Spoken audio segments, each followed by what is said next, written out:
We've already seen a few severe thunderstorms out in western portions of KELOLAND. Now a few down toward Todd and Millette County, which we'll get to in just a few moments. But the threat for strong to severe thunderstorms will linger with us through the evening and into the first part of our night as well. And regardless, it's going to be windy with lows for what it's worth in the 40s. 60s tomorrow with a few 50s out west. A windy day, mainly dry East River, but more rain the west. We'll talk about the rest of your 7-day forecast, including updates on what we're watching for this evening, coming up in a little bit. But until then, First to 4 starts right now. Live from KELOLAND Media Group. KELOLAND News, first at 4.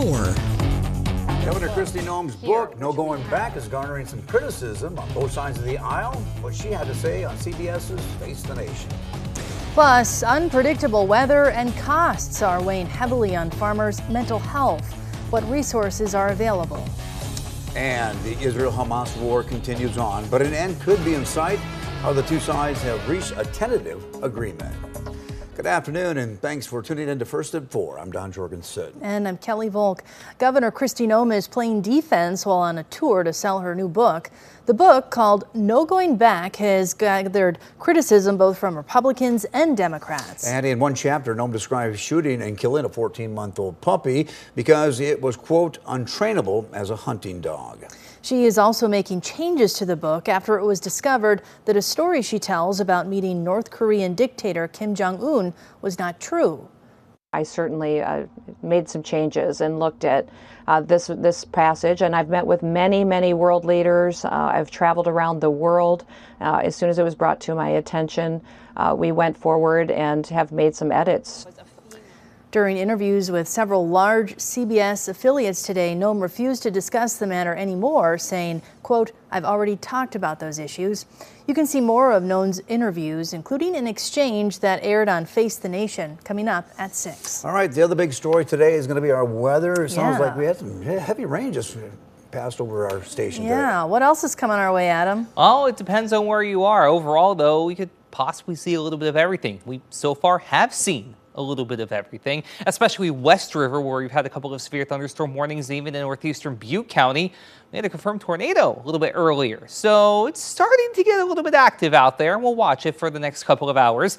Also worth noting, we got our Mobridge cam back online. 63 with a southeasterly breeze. I shouldn't say breeze. My goodness, a southeast wind at 30 miles per hour. That is a sustained wind, by the way. It's been rather blustery today, with or without any gusts. Meanwhile, downtown, we've had that rain, a couple of showers moving south to north along I-29. 69 degrees at the airport with a southeast wind at 26 miles per hour. We're at 70 in Worthington, 71 for Spencer, 66 Pierce, 75 in Phillip. But notice we chillier over toward Custer. They're at 43. Compare that to 64 in Rapid City and 68 as you head towards Spearfish. Aberdeen to Ortonville, including Sisseton, you all are at 68. Meanwhile, for the wind, these again are sustained winds that we've been seeing anywhere from 15 to 35 miles per hour at times. And that's not counting any gusts that we've had in place. The outlier, and it's not even close, is Custer with a comparatively smaller wind speed at 9 miles per hour. But this is what we're watching for this evening. Severe thunderstorm watch in blue from Buffalo to Mobridge, Pierre, Winter, and then over down toward the Charles-Mix County area. This will be until 8 p.m. Central, 7 p.m. Mountain Time this evening. Again, we've already seen a couple of severe thunderstorms in place, including one warning for eastern portions of Todd and Millette counties until 4:30 Central, 3:30 Mountain Time. To the south, we have a tornado watch in northern Nebraska, including Cherry County, until 7 p.m. Central, 6 p.m. Mountain Time. So a lot to watch in the short term, and we are starting to see that activity build up more and more as we go through the next couple of hours. In fact, this is what we're seeing for the time being on satellite and radar. There's that severe thunderstorm warning in place. A couple of stronger thunderstorms are right along the Meade and not Harding County, Perkins County border. Harding County and Buffalo, you're also getting in in on a little bit of active weather right now. But next couple of hours, this migrates to the east. We'll talk about that potential and go through your rest of the 7-day forecast as we head through the hour. All right, thanks a lot, Adam. From unpredictable weather to unpredictable farm prices, they are challenges farmers face every day, and they can impact mental health. John Lordson with our CBS affiliate in Minnesota talked with a farmer about his lowest point and the resources that helped him get back on track. The work ethic, you don't quit till the job's done. It's just a way of life. It was a way of life growing up. It's a mindset that was instilled in Thomas Duden at a young age. His wife Kristen also grew up putting the farm before everything else. But that mindset can also lead to a fear of failure. We don't want to be the ones that lose Grandpa's farm. 7 years ago, Thomas says things got so bad that he went into a deep depression and made plans to kill himself. The thought behind it was, she can collect the life insurance and pull the farm out of the hole that we're in. It was a dark time. I don't know any easier way to put it. But just before he followed through on that plan, Kristen reached out. My phone rang and it was Kristen, and the text message, word for word, it said, "Where are you?" It made him stop and think, and then confess to his wife that he needed help, a crucial first step. I was pretty upset or hysterical that morning that he told me. I mean, for one, I'm pregnant and my child's not going to have a father. Getting farmers to take that first step also means making them aware of the resources they have for getting help. That's where Emily Kreckelberg comes into play. People want to talk to somebody who's going to understand their problems. Kreckelberg is with University of Minnesota Extension, and a big part of her job is making sure farmers have the mental health resources they need. She grew up near Le Sueur and watched her dad and brother persevere through serious farm injuries. In Minnesota, we have rural mental health specialists to work with farmers. They're available for free. She also speaks to farm groups herself,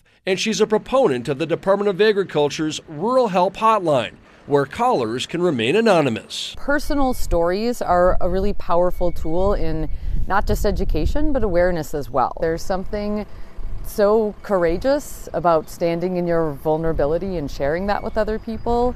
And that's something I really respect about Thomas. For Thomas and Kristen, talking with a counselor helped them work through their personal and financial problems. Since then, we talk a lot more. We both acknowledge each other's situations that are going on around the farm. It's made their farm, and more importantly, their family, that much stronger. I know things are tough, but you gotta always move forward. And if you need help or need to talk to someone, that is, the biggest thing is being able to just reach out. In Princeton with photographer Dave Cheney, John Lordson, WCCO News.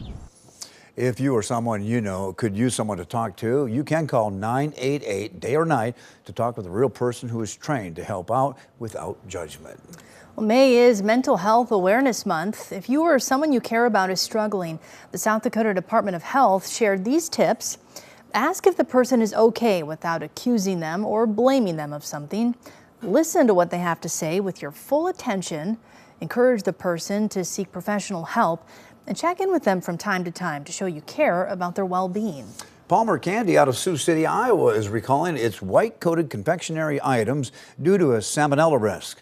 The candies were sold at Walmart, Hy-Vee, Target, and Dollar General stores in 17 states, including South Dakota.